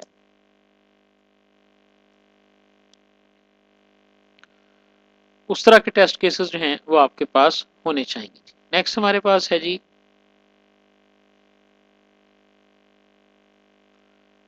एरर हैंडलिंग है, उनको आप देखेंगे। बाउंड्री टेस्टिंग है। Boundary testing is the last and probably the most important task of unit testing step. यानी यूनिट टेस्टिंग स्टेप जहां से आपका खत्म होगा तो वहां से आपको पता है कि आपका इंटीग्रेशन टेस्ट जो है ना वो स्टार्ट होगा। तो उस दोनों के दरमियान जो है ये बाउंड्री टेस्ट है जिसको आपने ओवरऑल डाटा टाइप्स और स्ट्रक्चर के लिए चेक करना है। उसके बाद ये यूनिट टेस्टिंग का ओवरऑल इन्वायरमेंट है आपके पास। टेस्ट केस को एक ड्राइवर, यहाँ पर ड्राइवर से मुराद टेस्टर है। एक टेस्टर जो है वो टेस्ट केस को लेगा जिसमें इंटरफेस भी मौजूद है, डाटा स्ट्रक्चर भी मौजूद है, बाउंड्री कंडीशन जिसको वो टेस्ट केस के अंदर आपने प्री एंड पोस्ट कंडीशन के तौर पे देखा था वो भी मौजूद है, इंडिपेंडेंट पाथ भी हैं, एरर हैंडलिंग भी इसके अंदर है। तो वो सारी मॉड्यूल स्टब, मतलब ये स्टब से मुराद यहाँ पे हमारे पास वो छोटे कोड है, मॉड्यूल का भी हिस्सा है, सब प्रोग्राम है हमारा, उस उन तमाम को आप जो है ना वो चेक कर रहे हैं और उसके बाद इसको रिजल्ट को फाइंड आउट कर रहे हैं। ये आपके पास यूनिट टेस्टिंग है। If they all work individually, आपने देखा कि जी वो जिस तरह ये डायग्राम है आपके पास कि आपने एक स्टब को भी चेक कर लिया, दूसरे स्टब को भी चेक कर लिया, तो ये स्टब जब मॉड्यूल हमारे पास बनता है, एक मॉड्यूल के अंदर आकर इंडल्ज होते हैं, तो उसको भी जो है ना वो सही काम करना चाहिए। ठीक है। इंटीग्रेशन टेस्टिंग जो है वो ये चीज़ है हमारे पास जिसके अंदर आप उन मॉड्यूल्स को चेक कर रहे हैं। ये बेसिकली ये डायग्राम जो है ना सॉफ्टवेयर इंटीग्रेशन को, या आप देखें डिफरेंट कलर्स के मुख्तलिफ मॉड्यूल जो आपके पास सब मॉड्यूल्स हैं जिनको इकट्ठा करके आपने सॉफ्टवेयर के अंदर इस तरह से, अब देख रहे हैं ना ये डायग्राम्स आपको नज़र आ रही कि कोई इसके अंदर करके व्यवस्था है, तो ये बेसिकली ये चीज़ को शो कर रहा है कि वो कोडिंग एक दूसरे के अंदर इंडल्ज हुई हुई है, कोई कॉल कर रहा है, कोई यूज़ कर रहा है, तो ये बेसिकली अलग-अलग पार्ट नहीं है। समझ आ रही है ना? जिस तरह अगर इसको 4 हिस्सों में बॉक्सेस में डिवाइड किया जाए तो वो ये शो करेगा कि ये चारों तो अलग-अलग चीज़ें हैं, लेकिन आप देखें कि ये एक दूसरे के अंदर मिक्सअप हुई हुई चीज़ें हैं। तो जब इनको इस तरह आपस में जोड़ा जाता है तो एग्जैक्टली exactly इनको उसी तरह परफॉर्म करना चाहिए जिस तरह ये अलग-अलग से भी ठीक थे। यानी इन अलग-अलग पार्ट्स को चेक करेंगे तो ये यूनिट टेस्टिंग होगी। अब इस सारे को कंबाइन करके जब हम चेक करेंगे तो ये हमारे पास इंटीग्रेशन टेस्टिंग कहलाएगी। इंटीग्रेशन टेस्टिंग की हमारे पास जो अप्रोचेज हैं वो टॉप टू बॉटम भी हो सकती हैं। अगर आप टॉप से लेकर यानी एक बड़े मॉड्यूल को आपने टेस्ट किया फिर उसके अंदर सब मॉड्यूल्स को टेस्ट कर रहे हैं, this is top down approach होगी। अगर आप छोटे मॉड्यूल्स को टेस्ट करके फिर बड़े मॉड्यूल को कर रहे हैं तो then this is called bottom at integration है। और इसी तरह सम टाइम आप सैंडविच टेस्टिंग करते हैं जिसके अंदर आप अलग-अलग हिस्सों को जो है ना वो पार्ट बना लेते हैं उनका मॉड्यूल, यानी आप इंटीग्रेशन के अंदर भी आपने यानी उन मॉड्यूल को आगे जो है वो डिवाइड करके उनके चंक्स बना लिए हैं जिनको आप टेस्ट कर रहे हैं। तो ये सारा कुछ था टेस्ट के हवाले से। लिमिटेशंस क्या हैं, एक टेबल आपको स्लाइड्स में मिलेगा जी। डिबगिंग प्रोसेस क्या होता है, एरर को फाइंड करना, टेस्ट केस को एग्जीक्यूट करेंगे तो आपके पास उसके रिजल्ट्स आएंगे, वहाँ से आपको पता चलेगा कि ये किस किस्म की एरर है, फिर उस एरर को बाकायदा जो है वो रिमूव किया जाएगा। तो ये सारे का सारा प्रोसेस जो है ये डिबगिंग कहलाता है। टेस्ट प्लान को डिस्कस कर रहा है। आप जब टेस्ट प्लान बनाएंगे तो उसमें इंट्रोडक्शन होना चाहिए, स्कोप, स्ट्रेटजी, इन्वायरमेंट, बिल्कुल सिंपल चीज़ें हैं जो इसके अंदर डिस्कस की जा रही हैं। हाँ, ये एक अहम टॉपिक है जी। ऑटोमेटेड टेस्टिंग हमारे पास क्या है और इसकी इम्प्रूवमेंट्स हमारे पास क्या हैं, ये नेक्स्ट टेबल में आपको दिखाएगा। अगर आप मैनुअल टेस्टिंग करते हैं तो it will take 32 hours, while अगर आप ऑटोमेटेड टेस्टिंग कर रहे हैं तो ये 40 आवर्स में ले रहा है। डेवलपमेंट प्लान की हो रही है, ठीक है। तो उसमें ये -25% है, लेकिन जो प्रोसीजर डेवलपमेंट है उसके अंदर इसकी इम्प्रूवमेंट बढ़ती चली जा रही है। आपके जो टेस्ट केसेस हैं वो जैसे जैसे आप देख रहे हैं वो मज़ीद बेहतर से बेहतर जो है ना वो होते चले जाएंगे।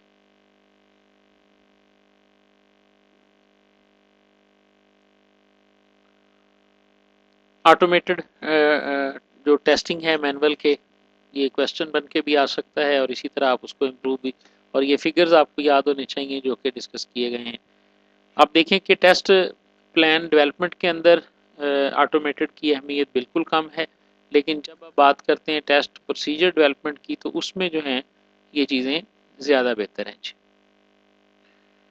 मैनुअल वर्सेस ऑटोमेटेड टेस्टिंग में देखें जी, 80% इम्प्रूवमेंट है, 83% इम्प्रूवमेंट है, और टोटल अगर आप देखेंगे तो आपको 75 ये टेबल उसी का हिस्सा है जो आपने पीछे एक टेबल देखा है ना, उसी का हिस्सा है, और एट द एंड जो है वो उसने इसको सम अप कर दिया है कि ओवरऑल अगर आप देखें तो ये 75% है। यहाँ से एक बात बड़ी क्लियर है कि डिज़ाइन को जो है ना वो आप ऑटोमेटिकली टेस्ट नहीं कर सकते, उसमें टाइम भी ज़्यादा लगेगा और उसमें परफॉर्मेंस भी इतनी अच्छी नहीं होगी, लेकिन बाकी चीज़ों को आप ऑटोमेटेड टेस्टिंग में डाल सकते हैं। टेस्ट किसको करना चाहिए, डेवलपर दमसेल्व्स करें, प्रोफेशनल टेस्ट पर्सनल करें, या क्या करें, ये सारी चीज़ें हैं। डेवलपर खुद भी कर सकता है, टेस्ट पर्सनल भी कर सकता है, एसक्यूए डिपार्टमेंट के जो लोग हैं वो भी आ जाएंगे। टेस्टिंग आपकी कब ख़त्म होगी, you are never done testing, the burden simply shift from you to your customer. आपने एक चीज़ बनाई, बना के अपने कस्टमर को दे दी, आपकी तरफ से वो एंड हो गई है, लेकिन अब वो कस्टमर के एंड पे है, वो उसको यूज़ करेगा, उसमें बग्स वो रिपोर्ट करता रहेगा, और ये काम जो है वो चलता ही रहेगा जब तक आप इसको नहीं देखेंगे। ठीक है जी, व्हेन टू स्टॉप। ये हमारा दूसरा मॉड्यूल शुरू हो गया, यानी यहाँ तक हमने जो डिस्कस किया है ये 10 लेक्चर्स बनते हैं जी, 23 टू 33 आई थिंक, जिसमें हम सॉफ्टवेयर टेस्टिंग के 3 चैप्टर्स जो मैंने ऑलरेडी बताए थे बुक में से, 16 है मेरा ख्याल है, 17 है, या 17, 18 और 23 है, जो मैंने सर प्रेसमैन की बुक में अपनी स्लाइड, पहली स्लाइड में आपको शो किए थे। तो सॉफ्टवेयर टेस्टिंग आप देखें कि आपके टोटल 22 लेक्चर हैं, उन 22 में से 10 लेक्चर जो हैं वो आपके टेस्टिंग पे हैं, और जो 12 लेक्चर हैं वो बाकी सिलेबस के ऊपर हैं। तो ये आपका 50% सिलेबस बनता है तकरीबन, जो सॉफ्टवेयर टेस्टिंग है। तो जाहिर है इसको आप ज़्यादा फोकस करेंगे तो आप जो है ना वो ज़्यादा अच्छे तरीके से पेपर को अटैम्प्ट कर सकेंगे। नेक्स्ट है जी हमारे पास software configuration management. Basically simple सी चीज़ है ये है चेंज कंट्रोल के लिए। ठीक है, जब आप एक सॉफ्टवेयर को डेवलप कर रहे हैं तो उस तमाम सॉफ्टवेयर डेवलपमेंट लाइफ साइकिल के अंदर चेंजेस जो हैं वो आती रहेंगी, और वो चेंजेस को किस तरह से मैनेज करना है ये एक प्रोजेक्ट मैनेजर की टास्क होती है। और ये जो चेंजिंग आती हैं इससे जो चीज़ क्रिएट होती है उसको हम कन्फ्यूजन कहते हैं। Confusion arises when changes are not analysed. अब चेंज को आपने एनालाइज नहीं किया, रिकॉर्ड नहीं किया, रिपोर्ट नहीं किया, कंट्रोल नहीं किया, तो फिर आपके सामने कन्फ्यूजन अराइज होगी। और SCM की जो डेफिनेशन है वो डेफिनेशन हमारे पास ये है,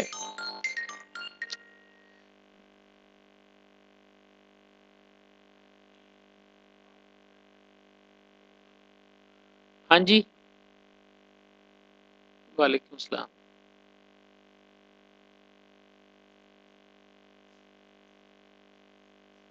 बेटे वेट कर लो, कितनी देर लगेगी? मेरा ख्याल है कि 11 बजे क्लास खत्म होगी, 1 घंटा होगा हमारे पास। अब मैं क्लास छोड़ के कैसे वो करवा दूँ?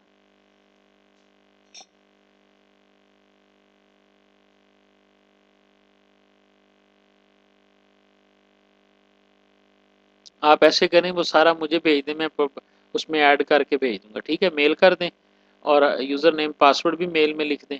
समझ आ रही है? मैं उसमें एब्स्ट्रैक्ट ऐड करके अपलोड कर दूंगा। ठीक है, 701 का कंप्लीट हो जाएगा तो वो भी कर दूंगा। ठीक है, वो भी मैं कर दूंगा। उसके लिए भी मुझे ईमेल एड्रेस का पासवर्ड और यूज़र नेम भी भेज दो, फिर अगर लेट हो गया तो मैं ईमेल से कर।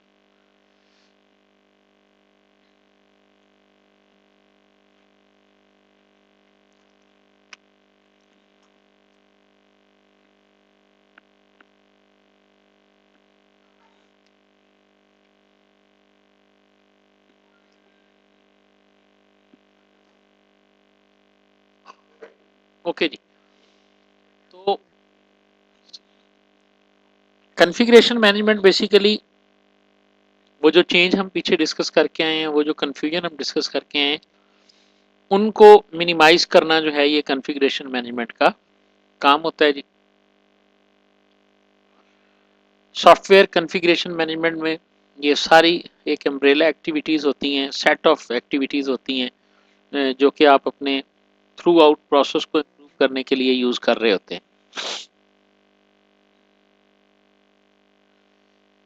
Purpose of SCM activities, identify change है, कंट्रोल चेंज है, ensure that change is being properly implemented है और रिपोर्ट है। देखें, यानी ओवरऑल आप देखें तो इसमें ये चीज़ इसका थीम बनता है कि आपने जो चेंज इम्प्लीमेंट की है उस चेंज को आपने एज इट इज़ नहीं छोड़ना, बल्कि बाकायदा उस चेंज को जो है वो इन रिटन फॉर्मेट लेके आना है, ताकि आपके इलम में हो, आपकी टीम के इलम में हो और आपके क्लाइंट के पास। चूँकि बहुत सारी चीज़ें याद रखिएगा, अगर क्लाइंट चेंज रिक्वेस्ट करता है ना, क्लाइंट शुरू में कहता है कि जी ये फ़लाँ फ़लाँ चीज़ें मुझे चाहिए, और उसके बाद अगर वो क्लाइंट जो है वो उस चेंज को रजिस्ट कर रहा होता है कि जी मुझे मज़ीद ये चीज़ें भी आप बना कर दें, तो उसके लिए उसको अलहदा से कॉस्ट जो है वो पे करनी पड़ती है। तो इसलिए जो चेंज होती हैं इनको डॉक्यूमेंट करना चाहिए बाकायदा जो है ना, और उनका पूरा रिकॉर्ड जो है वो आपके पास मौजूद होगा। चेंज कहाँ कहाँ से आ सकती है जी? देखें, न्यू बिजनेस मार्केट कंडीशन, आपने जब इस प्रोजेक्ट को स्टार्ट किया तो उस वक्त जो है, मैं मिसाल ये दे रहा हूँ, ई कामर्स की बात कर लेते हैं जो एग्जांपल हमने, उस वक्त जो था वो सेल टैक्स 10% था।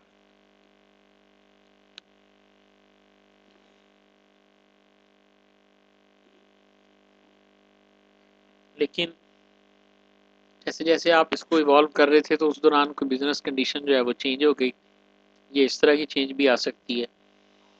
आपका कस्टमर को नई डिमांड कर देता है, जब उसके सामने प्रोजेक्ट वाक़तन बन के जाता है तो वो देख लेता है कि ये चीज़ जो है वो मज़ीद इसमें ऐड होनी चाहिए। पहले उसने 15 फीचर्स दिए थे, लेकिन जब उसने एक बिल्ट इन प्रोडक्ट को देखा तो उसे एक आइडिया हुआ कि नहीं, मैं इसमें ये नए फीचर जो है ना इनको भी ऐड करवा लूँ।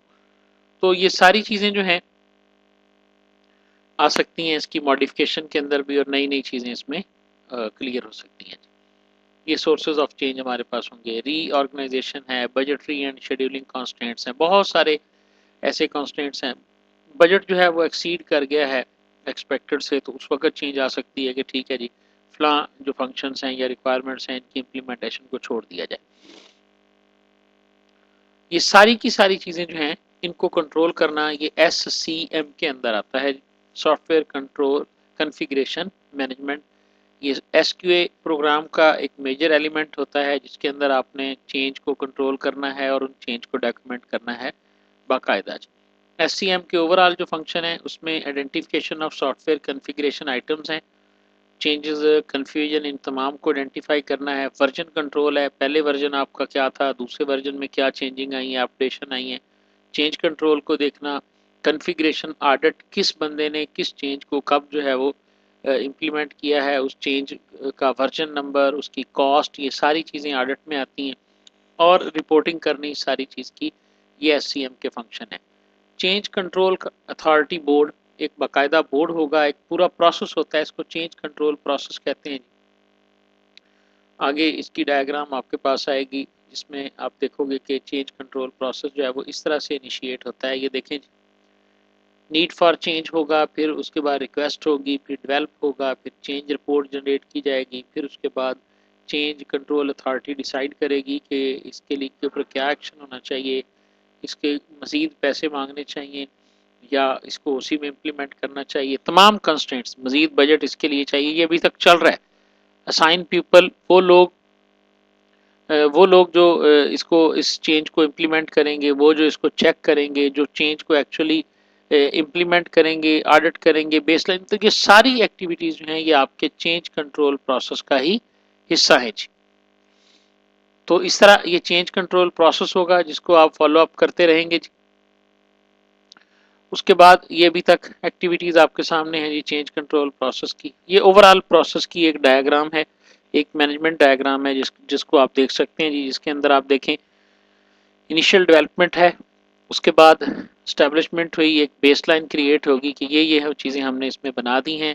उसके बाद चेंज रिक्वेस्ट आएगी और वो चेंज जो है वो सारी की सारी इम्प्लीमेंट होगी, ऑथोराइज होगी, वैलिडेट होगी, अप्रूव होगी, तो दोबारा वो उसी बेसलाइन का जो है वो हिस्सा बन जाएगी। ये ओवरऑल आपका SCM मैनेजमेंट जो है जो हमने देखा, ये उस लेक्चर का या उस पूरे प्रोसेस का जो है ना वो एक ओवरव्यू है जी, SCM के हवाले से जी। सॉफ्टवेयर कॉन्फ़िगरेशन मैनेजमेंट प्लान उसी का हिस्सा है ये दूसरा उसका, कि आपने जो SCM प्लान बनाना है वो क्या होगा, IEEE का फॉर्मेट इसमें क्या है और उसमें क्या क्या चीज़ें होनी चाहिए, ये भी जहन में रखना है आपने जी। इसके बारे में भी क्वेश्चन आ सकता है कि आपका जो IEEE है उसमें उसका प्लान फॉर्मेट हमारे पास क्या है। इंट्रोडक्शन है इसमें, रेफरेंसेस हैं, मैनेजमेंट है, एक्टिविटीज़ है, ये सारे पॉइंट्स जो हैं वो आपने लिस्ट कर लेने हैं और इनको आपने वन बाय वन वहाँ पे बयान करना होगा जी। सॉफ्टवेयर क्वालिटी एश्योरेंस प्लान जो है ये हमारे पास क्या है जी, ये एक नया टॉपिक है हमारा। SQA plan, every development and maintenance project should have a software quality assurance plan, जिसमें ये गोल्स को डिस्कस किया जाएगा, जो टास्क्स पूरा SQA डिपार्टमेंट या SQA की जो टीम परफॉर्म करेगी उन टास्क्स को इनलिस्ट किया जाएगा, जिन स्टैंडर्ड्स को मीट करना है या जिन स्टैंडर्ड्स के अगेंस्ट आपने काम करना है उनको डेवलप किया जाएगा और मेजर किया जाएगा। प्रोसीजर्स एंड ऑर्गेनाइजेशन स्ट्रक्चर जो है वो बनाया जाएगा। जिस तरह चेंज के लिए आप देखें कि वो डिफरेंट हमारे पास चीज़ें हैं कि कहाँ से चेंज स्टार्ट होगी, कौन ऑथराइज करेगा, तो वो एक ऑर्गेनाइजेशन स्ट्रक्चर बनता है ओवरऑल। उस सारे ऑर्गेनाइजेशनल स्ट्रक्चर को जो है वो आप देखेंगे। ये वही स्टेप है हमारे पास, जो प्रोसीजर है उसका, पर्पस मैनुअल, सिंपल ये चीज़ें हैं जी जो SQA प्लान के हवाले से। नया टॉपिक है जो एक ही लेक्चर पर मुश्तमिल है, वो सॉफ्टवेयर प्रोसेस वाला, ये 38 या 39th लेक्चर बनता है। Process assurance make certain that the process for building and delivering software is robust and allows for delivery and maintenance of the product, के जिस प्रोसेस के तहत, यानी आप जो भी प्रोसेस एक सॉफ्टवेयर डेवलपमेंट का जो ओवरऑल प्रोसेस है जिसके ज़रिए आप from very initial stage of requirement gathering to final implementation and training तक जा रहे हैं, ये सारा प्रोसेस जो है ये इसमें ओवरऑल आपने क्वालिटी को जो है वो मद्देनजर रखा है और इन सारी चीज़ों को डिस्कस किया जाएगा जी। यहाँ process assurance consist of the collective activities हैं जिसमें डेवलपिंग से लेकर सारी एक्टिविटीज़, कॉस्ट को, टाइम को, टेक्निकल रिक्वायरमेंट्स को, इन तमाम रिक्वायरमेंट्स को जो है वो एक जगह पे इकट्ठा किया जाएगा और इन तमाम को जो है वो इम्प्रूव करने की कोशिश की जाएगी। ये एश्योरेंस जो है ये आपके प्रोसेस एश्योरेंस के अंदर आएगी जी। उसके ये दूसरी स्लाइड है जिसके अंदर इसको एक्सप्लेन किया जा रहा है। ये ओवरऑल एक्टिविटीज़ हैं जी आपके पास एक प्लानिंग एंड ऑर्गेनाइजेशन की। प्रोजेक्ट टीम है, टेक्नोलॉजी है, मैनेजमेंट है, प्रोजेक्ट के रिस्क हैं, ये सारी की सारी चीज़ें आपके प्रोजेक्ट एश्योरेंस के अंदर आती हैं, सारी इनपुट हैं आपकी प्लानिंग एंड ऑर्गेनाइजेशन के हवाले से। हाँ जी, एक इम्पॉर्टेंट क्वेश्चन आ गया जी पेपर के पॉइंट ऑफ व्यू से, causes of failure in process assurance. Process assurance आपका क्यों फेल हो सकता है, आपका जो प्रोसेस है आपने मैनेजमेंट, अब देखें इसमें पिछली स्लाइड में देखें तो डायग्राम में कितनी ही चीज़ें हैं जो आपने देखनी है।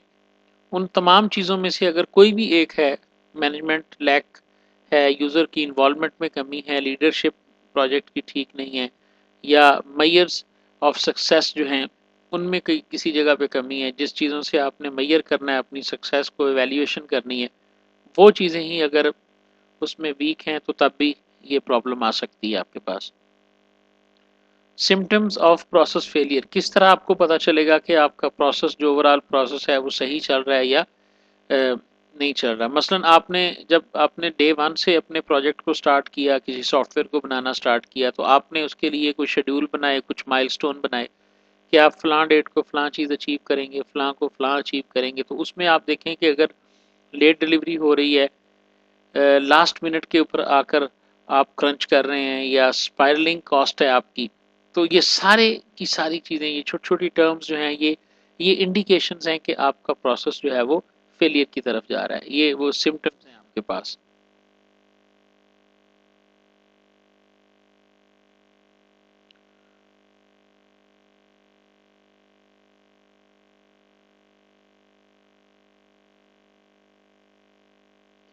उसके बाद देखें जी, कॉमन मिसकॉन्सेप्शंस।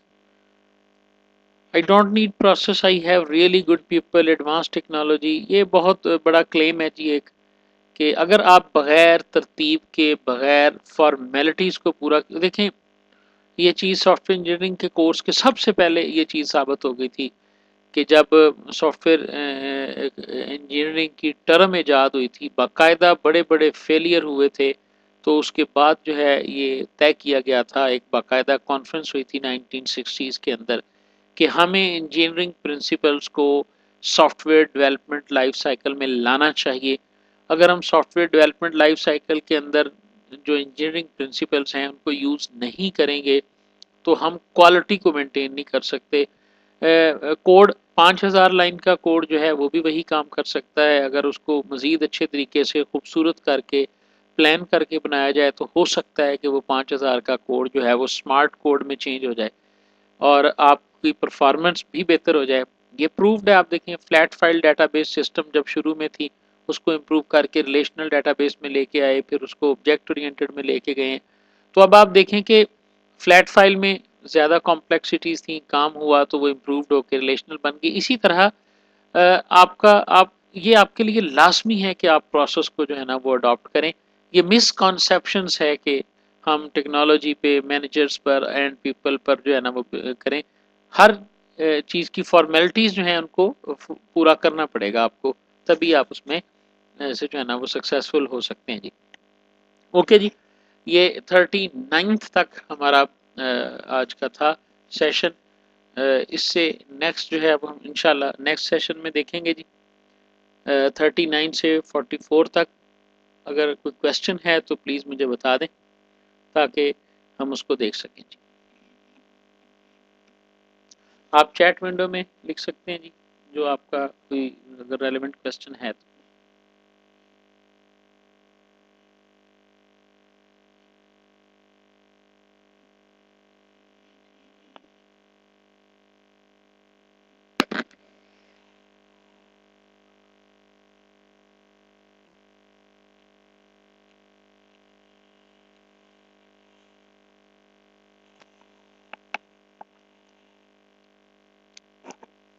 नेक्स्ट सेशन जी इंशाल्लाह आ जाएगा शेड्यूल, danishkada.com को विजिट करते रहेंगे आप, तो उस पर डेफिनेटली शेड्यूल अपडेट हो जाएगा नेक्स्ट सेशन का। नेक्स्ट वीक में इंशाल्लाह किसी दिन होगा, मोस्ट प्रोबेबली हो सकता है कि सेम डे पे ही हो, थर्सडे वाले दिन ही हो, लेकिन इंशाल्लाह नेक्स्ट हो जाएगा।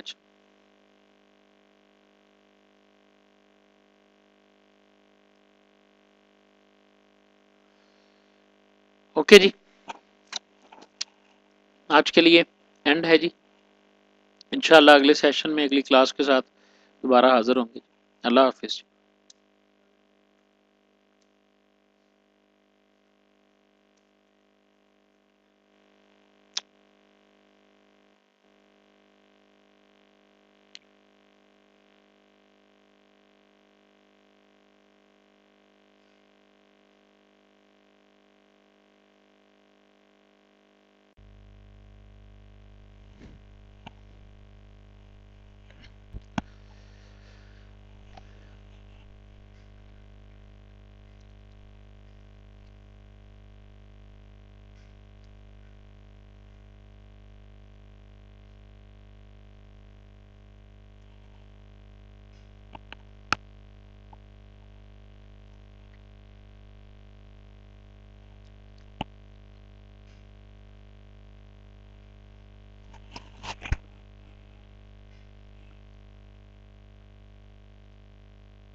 अस्सलाम वालेकुम।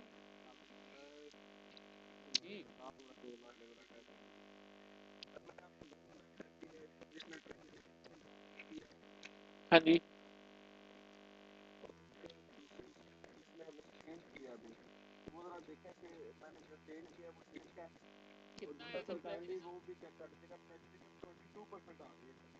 रेफरेंसेस भी शामिल हैं उसमें?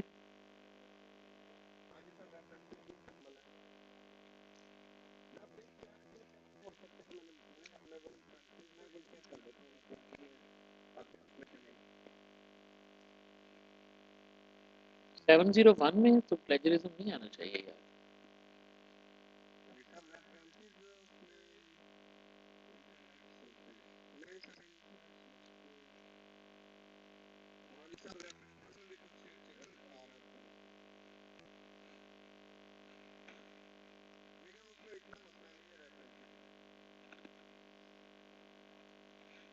कहाँ है प्रॉब्लम?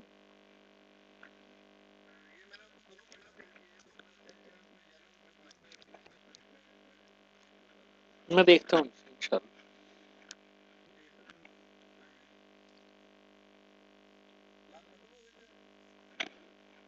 हाँ जी, कोई 10 मिनट पहले खत्म कर दी मैंने।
हाँ जी। तो वालेकुम सलाम। आपने चेंज किया है ना इनको? सिंपल सी चेंजेस हैं यार, वो उसने लफ्ज ही पकड़ लिए हैं, हाई लेवल लैंग्वेज ये वो। तो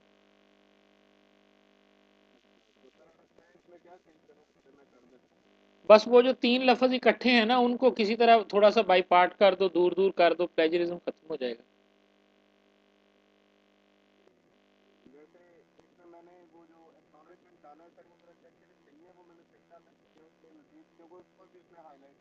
हाँ जी, एक्नॉलेजमेंट को तो उसने करना ही करना है ना, चूंकि वो आमतौर पे लोग लिख देते हैं। मुझे यहाँ पे एक्नॉलेजमेंट ये देखें ना, एक्नॉलेजमेंट,